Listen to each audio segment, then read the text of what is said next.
Okay, can you see the frost on the car there, boys? It's nearly November. We're one day away from November. This is Canada. It's getting cold.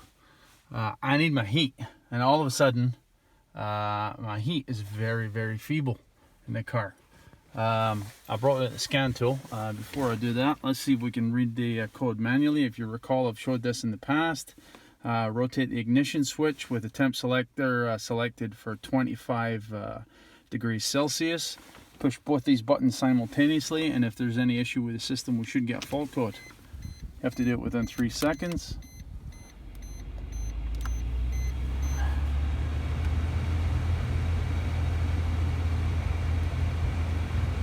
So it shows nothing there, right? There is no current fault code here.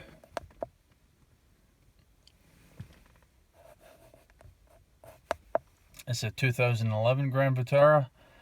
Control units, and we want to see AC.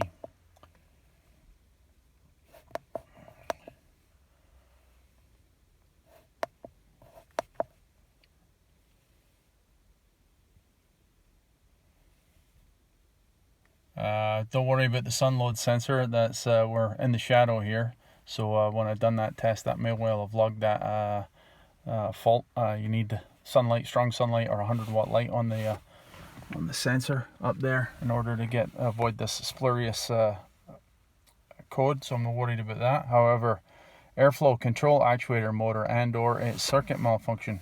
It's history. You'll notice that's why we didn't get a fault on the when we did the current codes. History. The strange thing is, I went under the dash, and all the actuators are actually actuating normally. Now, of course, this does in fact say history, but because they're actuating normally, it makes me wonder if this is actually a red herring. For the simple reason, let me start the car and I'll show you. Let me put the heat on here.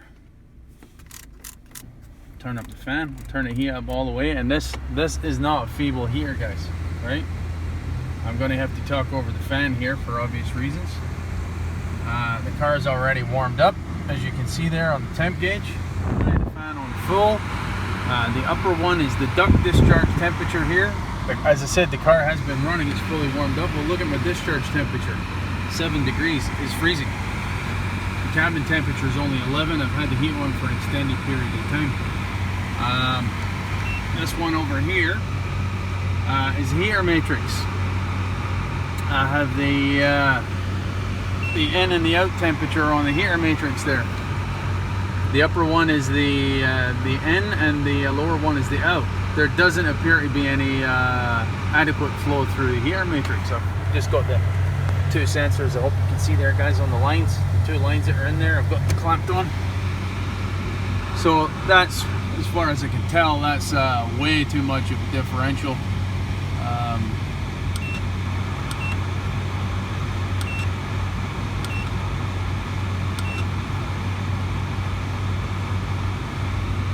Yeah, that's no right. 35-degree differential, that does not sound right to me at all. What I actually think is the case is potentially low coolant level. Let me show you the reserve tank under the hood. I'm not sure if you can see the tank there.